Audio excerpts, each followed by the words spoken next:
जय श्री राम, जय श्री राम। चलो ध्यान दो, देखो अब यहाँ से जो तुम लोगों को ना त्रिकोणमिति बताया था हम शुरू से बेसिक से, मतलब जो एकदम मतलब अगर 0 लेवल तक भी जानते हो तो वहां से त्रिकोणमिति स्टार्ट किया जाए, जो एकदम तुम्हारा पूरा जो है बेसिक से लगाई और जहां तक भी बुक में वहां तक कवर कर लिया जाए। अब पूरा जो है शुरू से समझाते चलेंगे। जैसे त्रिकोणमिति क्या है, जो है ये साइन कॉस टैन थीटा ये सब क्या होते हैं, उसके फॉर्मूले क्या है, सब पर जो है यहाँ पर जब जो है ध्यान से सब चलते चलना है। अब ये तुम लोग ये जान लो कि सभी लोगों को कि 9 से लगाई पूरा 12 तक जो है कवर करने की कोशिश करेंगे जहां तक तुम लोगों को बता सके। तो फिलहाल में अभी त्रिकोणमिति देखा। त्रिकोणमिति क्या होता है, देखो त्रिकोणमिति का अर्थ होता है 3 कोणों की माप। अगर इसको तोड़ दो, त्रिकोणमिति अगर इसको जो है हम लोग तोड़ दें कुछ भागों में तो ये अलग हो जाता है त्रि, ये अलग हो गया कोण, ये हो गया, इसको त्रि को अलग कर दे, ये हो गया कोण को अलग और ये हो गया मिति अलग। और इसका अगर नाम पूछे कि ये त्रि का मतलब क्या होगा, त्रि का मतलब हो गया 3, आकि ये तो कोण ही है, कोण का तो मतलब जानते हो 3 कोण। अब मिति का मतलब क्या हो गया, माप। जहाँ पर 3 कोणों की माप की बात किया जाए वही हमारा क्या होता है, त्रिकोणमिति होता है। ठीक, तो अब जो त्रिकोणमिति हमारा है इतना तो समझ गए कि क्या चीज है, 3 कोणों की माप को ज्ञात करना। अब जो त्रिकोणमिति जो उपयोग होता है, ये जो है हम लोग जिस त्रिभुज में चलते हैं वो हमारा चलता है समकोण त्रिभुज। ये होता है हमारा समकोण त्रिभुज। और समकोण त्रिभुज किसे कहते हैं, हमारा समकोण त्रिभुज, नीचे नाम लिख दे रहे हैं समकोण त्रिभुज। त्रिभुज भी पढ़ चुके। त्रिभुज जो है भुजा के आधार पर 3 प्रकार के होते हैं और कोण के आधार पर 3 प्रकार के होते हैं। यानी कि त्रिभुज के प्रकारों को भी 2 भागों में बांटा गया। एक हो गया भुजा के आधार पर, एक क्या हो गया, कोण के आधार पर। तो भुजा के आधार पर 3 प्रकार के होते हैं, जैसे ये क्या कहते हैं, समबाहु त्रिभुज, समद्विबाहु त्रिभुज, अभिसमबाहु त्रिभुज। तो समबाहु त्रिभुज क्या होते हैं, जिसकी सभी भुजाएं क्या हो, बराबर हो। यानी कि ऐसा त्रिभुज जिसकी सभी भुजाएं बराबर, उसको हम लोग क्या कहते हैं, समबाहु त्रिभुज। अब समद्विबाहु, तो समद्वि का मतलब होता है, इसको लिख के बता रहा है, उसमें पहला आता है समबाहु, समबाहु त्रिभुज। तो समबाहु त्रिभुज यानी कि जिसकी सभी भुजा क्या बराबर हो। समबाहु यानी कि सम का मतलब बराबर, बाहु यानी कि भुजा, यानी कि सभी भुजाएं क्या हो, बराबर हो। तो जब सब भुजाएं बराबर हो तो क्या बोलेंगे, ये जो है हमारा ये समबाहु त्रिभुज है। उसके बाद समद्विबाहु, समद्विबाहु त्रिभुज। देखो हर एक चीज नाम से ज्यादा स्पष्ट हो जाता है। तो समद्विबाहु त्रिभुज यानी कि सम का मतलब बराबर, द्वि यानी 2 और बाहु यानी भुजा। तो ऐसा त्रिभुज जिसकी दोनों भुजाएं बराबर, उसको क्या कहेंगे हम लोग, समद्विबाहु त्रिभुज। ठीक, अब तीसरा होता है क्या चीज, विषमबाहु त्रिभुज। विषमबाहु त्रिभुज, तो विषमबाहु त्रिभुज का मतलब क्या होता है कि ऐसा त्रिभुज जिसकी तीनों भुजाएं बराबर न हो, यानी कोई भी भुजा क्या हो, बराबर न। क्योंकि त्रिभुज क्या होता है, 3 भुजाओं से मिलकर बना होता है। अगर कोई ये पूछा त्रिभुज किसे कहते हैं, तो ये बोला जाता है कि 3 भुजाओं से घिरी हुई बंद आकृति को क्या कहते हैं, त्रिभुज कहते हैं। ठीक, अब त्रिभुज के जो प्रकार को 2 भागों में बांटा गया। पहला बांटा गया भुजा के आधार पर। भुजा के आधार पर भी कितने प्रकार के हुए, 3 प्रकार के। एक और बांट दिया गया कोण के आधार पर, कोण के आधार पर। तो जब कोण के आधार पर बांटा गया तो कोण के आधार पर भी जो है इसको 3 भागों में बांटा गया। यानी कुल मिलाकर जो है दोनों मिलकर 6 प्रकार हो जाते हैं। 3 भाग कौन कौन से थे, पहला समकोण त्रिभुज, समकोण त्रिभुज का सिंबल बना दे रहे, समकोण त्रिभुज समझ में आ जाएगा। दूसरा न्यून कोण त्रिभुज। अब ये नाम इधर उधर लिख सकते हो, उससे कोई दिक्कत नहीं है। मान लो किताब में कह दे दिया न्यून कोण त्रिभुज, उसके बाद समकोण, ऐसी कोई दिक्कत नहीं है। और उसके बाद एक आता है अधिक कोण त्रिभुज, अधिक कोण त्रिभुज। ये हमारे जो है प्रकार हो गए। समकोण त्रिभुज यानी कि समकोण त्रिभुज क्या होता है कि ऐसा त्रिभुज जिसका एक कोण 90 अंश का, किसी भी, जैसे ये हमारा त्रिभुज इसमें का कोई भी एक कोण बस यहाँ पर ये क्या है 90 अंश का, इसी को क्या बोलेगा हम लोग, समकोण त्रिभुज। ठीक, उसी समकोण त्रिभुज को त्रिकोणमिति में बात किया जा रहा है। उसके बाद आता है न्यून कोण त्रिभुज। तो न्यून कोण त्रिभुज का मतलब क्या होता है कि ऐसा त्रिभुज जिसकी सभी भुजाएं क्या हो, 90 अंश से कम हो। 90 अंश से कम हो रहे तो उसको हम लोग बोलेंगे न्यून कोण त्रिभुज। 90 अंश कोई उसमें होना चाहिए। अगर 90 अंश एक भी भुजा किधर भी हो गया, एक भी कोण अगर 90 अंश बन गया इस त्रिभुज में, तो वो हमारा हो जाएगा समकोण। और सभी कोण अगर 90 अंश से कम है तो हमारा क्या हो जाएगा, न्यून कोण। अधिक कोण क्या होता है, जिसमें का एगो खाली कोण, एक कोण क्या हो 90 अंश से अधिक। जैसे मान लो अगर ये हम त्रिभुज बना रहे हैं, तो ये जो हमारा एक त्रिभुज बना, तो ये निश्चित है कि 90 अंश से क्या है, अधिक है ना, तो ये हमारा क्या हो जाएगा, अधिक कोण त्रिभुज। और मान लो कि अगर ये हम बना दिए त्रिभुज, इसमें सही भुजा 90 अंश से कम है, तो ये हमारा क्या हो गया, समकोण, ये नहीं समकोण, न्यून कोण त्रिभुज। और इसमें का एक कोण हमारा जो है 90 अंश का है, जिसको समकोण भी 90 अंश को समकोण भी कहा जाता है, तो उसको हम लोग बोलेंगे समकोण त्रिभुज। तो फिलहाल में इसी समकोण त्रिभुज पर हमें चलना है। अब इसमें जो समकोण त्रिभुज जो बना हुआ है, तो समकोण त्रिभुज में 3 भुजाएं बनी हुई है। यहाँ पर देख रहे हो 3 भुजा बनी हुई है, तो तीनों भुजाओं को कुछ नाम दिया गया है। पहले इसका कुछ सिंबल दर्शा रहे हैं इस भुजा को, ए बी सी। इसमें 3 भुजाएं कौन कौन सी हैं, एक है ए बी, बी सी और ए सी। अब इसमें जो न्यून कोण होता है, तो न्यून कोण के सामने की भुजा को हम लोग बोलते हैं कर्ण। जैसे अगर न्यून कोण यानी कि इसको हम लोग थीटा मान ले, जिसको हम लोग कोण को थीटा से दर्शा देते हैं। जो ने थीटा से जो है एबीसीडी का कोई भी अक्षर से भी दर्शा सकते हैं, लेकिन कैपिटल अक्षर से, स्मॉल अक्षर से नहीं दर्शा जाता है, यहाँ पर कैपिटल अक्षर से ज्यादातर दर्शाया जाता है। तो कोई भी कैपिटल अक्षर दर्शा जाता है, या थीटा दर्शा दो, ये थीटा हो गया, या अल्फा हो गया, बीटा हो गया, गामा हो गया, ऐसे ही बहुत सारे सिंबल आते हैं। साइन होता है, ये फाई होता है, फाई ऐसे बनता है, फाई हो गया, ऐसे बहुत सारे सिंबल होते हैं, किसी से भी हम लोग दर्शा देते हैं। तो जो भी हम लोग दर्शाते हैं वो यहाँ पर थीटा यानी कि कोण को दर्शाते हैं। तो फिलहाल में हम लोग ज्यादातर थीटा को दर्शाते हैं, थीटा यहाँ पर लेकर चलेंगे। तो ये थीटा से दर्शाए हैं, तो थीटा यानी कि जो यहाँ पर न्यून कोण है, ये न्यून कोण के सामने की जो भुजा होती है, तो सामने की भुजा ये कौन सी है, ये वाला है ना, तो ये सामने की भुजा को हम लोग बोलते हैं लंब, ठीक। और 90 अंश की जो सामने भुजा, ये 90 अंश है ना, इसके सामने भुजा ये है, ये क्या होता है, कोण। और जो एक नीचे बच गया जिस पर ये जो टिका हुआ है त्रिभुज, उसको हम लोग क्या बोलते हैं, आधार, ये होता है। अच्छा एक चीज और, ये जो है लंब और आधार चेंज होते रहते हैं, लेकिन कोण चेंज नहीं होता है। किसी भी त्रिभुज में जो है हमारे जब त्रिकोणमिति पढ़ते हैं, तो लंब और जो है आधार अपने में चेंज। जैसे अगर हम यहाँ पर अब थीटा, अगर हम इसको दर्शाते, इसको माने हम लोग थीटा, ठीक। तो अगर ये थीटा माने, तो थीटा ये माने थीटा के सामने की भुजा, अब ये क्या हो गई, ये हो गई। तो उस समय ये जो काम कर दिया लंब का, ये तो कोण कोण रहेगा, ये क्या हो गया हमारा आधार, ये हो जाता है, ठीक। तो इस बात को भी अपने दिमाग में बैठा कर रखना कि लंब कौन सा है, कोण कौन सा है और आधार कौन सा है, ठीक। अब इतना क्लियर हुआ। अब आगे बढ़ा जाए। अब तुमसे अगर मान लो अगर परिभाषा कोई पूछे कि कोण किसे कहते हैं, तो बोलोगे कि 90 अंश के सामने की भुजा या समकोण त्रिभुज की सबसे बड़ी भुजा क्या कहते हैं, कोण कहते हैं। और समकोण त्रिभुज की सबसे छोटी भुजा आधार होती है, और बाकी जो न्यून कोण के सामने की भुजा होती है वो क्या होती है, लंब होती है। ये बोलते हैं न्यून कोण, जो थीटा पर दर्शा रहे हम लोग, वही थीटा न्यून कोण जाकर दर्शाया जाता है। तो न्यून कोण के सामने की भुजा लंब होती है, त्रिभुज की सबसे बड़ी भुजा, समकोण त्रिभुज की सबसे बड़ी भुजा कोण होती है, और जो शेष बच गया या सबसे छोटी भुजा वो क्या होती है, आधार। ये तो मान लो कि एक जर्नल सा चीज था, इतना जो है आता ही है कहीं भी। तो अब इसी चीज पर पाइथागोरस ने एक प्रमेय दिया था, पाइथागोरस प्रमेय। ये एक वैज्ञानिक का नाम है। ये वैज्ञानिक ने अपना एक प्रमेय बताया था, यानी कि समकोण त्रिभुज पर एक अपना जो है एक सिद्धांत प्रस्तुत किए थे। वो उन्होंने ये कहा था कि कोण स्क्वायर बराबर लंब का स्क्वायर प्लस आधार का स्क्वायर। इनका कहने का मतलब ये था कि अगर कोई भी हमारे पास समकोण त्रिभुज है, ये हमारे पास क्या हो गया, समकोण त्रिभुज। तो समकोण त्रिभुज में उन्होंने ये कहा था कि अगर समकोण त्रिभुज की सबसे बड़ी भुजा का वर्ग, अगर इसका कुछ नाम दे दे, यहाँ से ए बी सी, अगर सबसे बड़ी भुजा का हम लोग वर्ग निकाले, तो सबसे बड़ी भुजा का वर्ग अन्य दो छोटी भुजा के वर्गों के योग के बराबर होता है।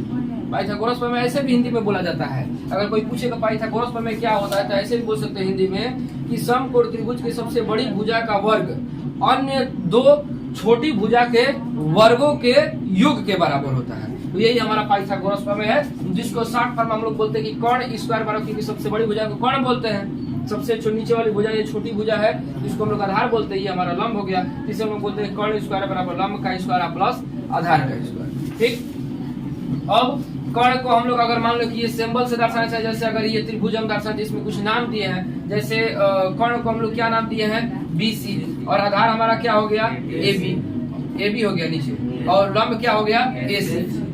तो ऐसे बोल सकते हो कि BC स्क्वायर बराबर लंब क्या हो जाएगा AC स्क्वायर और प्लस आधार हमारा क्या हो जाएगा AB स्क्वायर। तो हम लोग इस प्रकार भी इसको बोल सकते हैं, जरूर नहीं है कि मतलब जैसे पहले बोले हैं वैसे ही बोले, ऐसे भी हम लोग बोल सकते हैं। अब ये जो है नाम के ऊपर भी डिपेंड कर रहा है। अब मान लो कोई और त्रिभुज बना दिया, कोई व्यक्ति और एक त्रिभुज बनाया ऐसे, जिसमें तुम्हारा यहाँ पर x लिख दिया, ये y लिख दिया, ये z लिख दिया, तो हम नाम लिख दिया ऐसे, तब उस समय तुम क्या कहोगे xz का स्क्वायर, क्योंकि यहाँ पर जो है लंब और ये जो है कर्ण xz हो गया ना, तो xz का स्क्वायर, आधार क्या हो गया xy, लंब है यहाँ लंब लिखे, तो yz का स्क्वायर, z y चाहे yz लिखो कोई दिक्कत नहीं है, और ये क्या हो जाएगा yx, चलो yx लिख करें, ऐसे बोल सकते हैं। ठीक, तो ये बुझाया, ये क्या था पाइथागोरस में, जिन्होंने जैसे देखो एक संख्या होती है जो निश्चित है, देखो 3 4 5, उनके प्रमेय के अनुसार अगर 5 का हम वर्ग करें तो इन दोनों के वर्ग के योग के बराबर होगा, तो 5 का स्क्वायर बराबर 4 का स्क्वायर प्लस क्या हो जाएगा 3 का स्क्वायर। ये एक एग्जाम्पल ऐसे समझ लिया जाए। तो 5 का स्क्वायर कितना हो गया 25, 4 का स्क्वायर 16, 3 का स्क्वायर 9, तो 25 बराबर 16 9 25, दोनों बराबर हो गया। छोटे क्लासों में ये दिया जाता है, जैसे 7 या 6 में सब दिया जाता है कि ये सिद्ध कीजिए कि जो है समकोण त्रिभुज, उसमें यही दिया जाता है। तो अगर उसको बच्चे रखकर हल करते हैं, अगर दोनों पक्ष ऐसे बराबर हो गए तो हम लोग बोलते हैं कि समकोण त्रिभुज है, और नहीं होता है बराबर तो हम बोलते हैं समकोण त्रिभुज नहीं है। अब बड़े क्लासों में नहीं आता है, कहने का मतलब 9 10 जो 11 12 में ये सब नहीं आता है, क्योंकि हमें पता ही है। तो छोटे क्लास में ये सब दिया जाता है कैसे कीजिए। ठीक,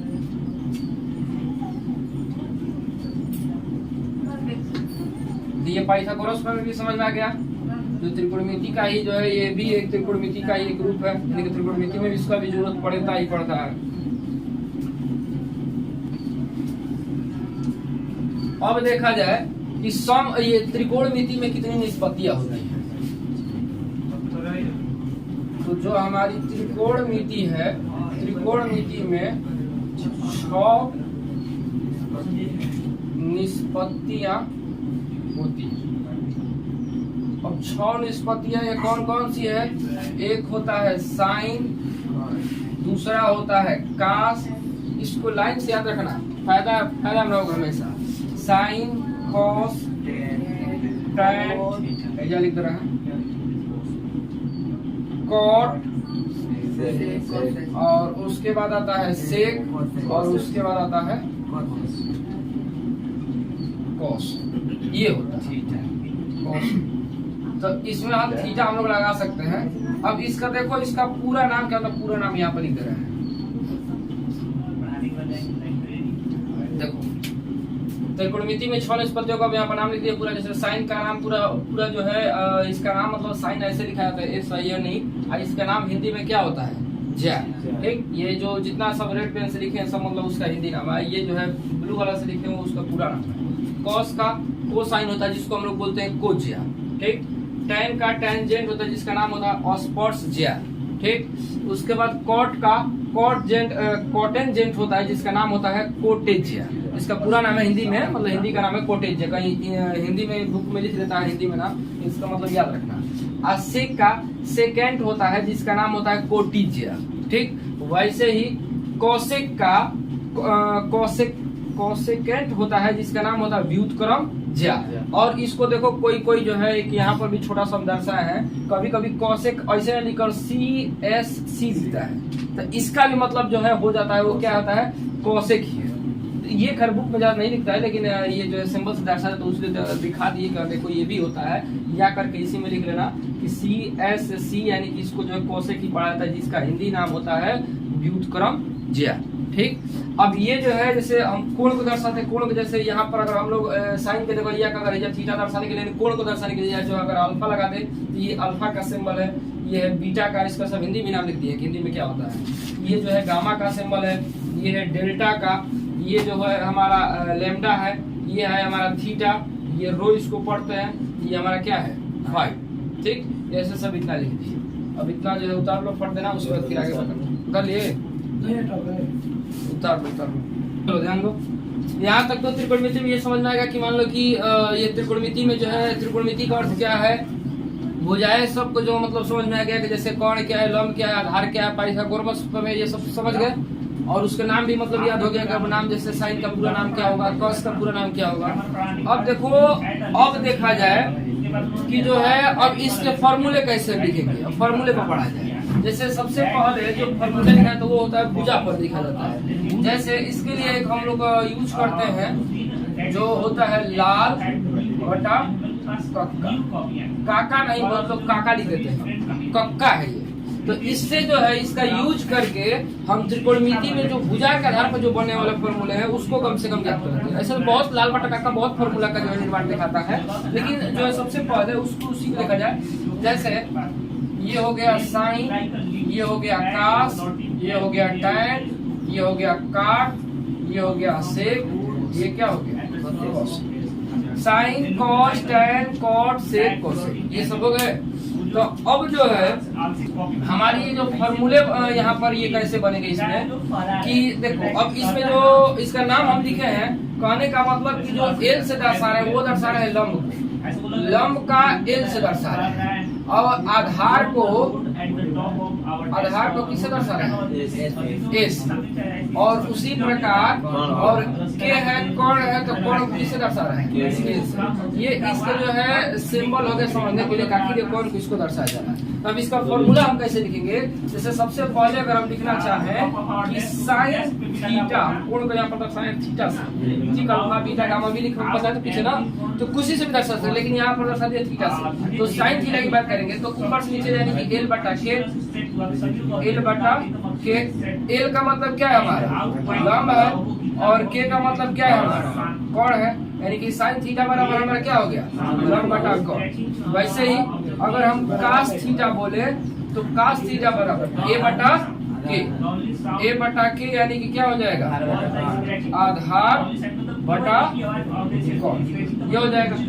ऐसे ही अगर हम बात करें इसका टैन का तो टैन थीटा बराबर क्या हो जाएगा एल बटा ए होगा ना, एल बटा ए यानी कि एल का मतलब लंब और ए का मतलब क्या हो जाएगा आधार, यानी कि इसका नाम क्या हो गया लंब बटा आधार, ये निकल गया। ऐसे ही अब नीचे काट, इनका ऊपर कर लिया ना, नीचे काट थीटा चौथा, लेकिन उस पर किसी ने ध्यान नहीं दिया, काट थीटा। तो काट थीटा बराबर क्या हो जाएगा ए बटा ए, नीचे से ऊपर देख रहे हैं हमें, तो ए बटा एल यानी कि ए का मतलब क्या हो गया आधार, और एल का मतलब क्या हो गया लंब, यानी कि इसका फॉर्मूला क्या निकल गया आधार बटा लंब।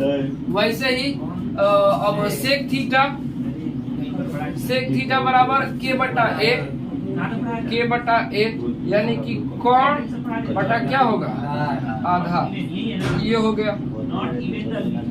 ऐसे ही आगे अगर हम बात करें कि इसका कॉसेक थीटा, कॉसेक थीटा तो कॉसेक थीटा बराबर क्या हो जाएगा के बटा एल, यानी कि क्या हो गया ये कोण बटा में क्या हो गया ये, ठीक। ये 6 निष्पत्तियों के 6 फॉर्मूले मिल गए, यानी कि साइन थीटा बराबर लंब बटा कोण, कास थीटा बराबर आधार बटा कोण, टैन थीटा बराबर लंब बटा आधार, और काट थीटा बराबर आधार बटा लंब, सेक थीटा बराबर कोण बटा आधार, और कासेक थीटा बराबर कोण बटा लंब। इतना मैथ पढ़ा, आगे बढ़ा जाए।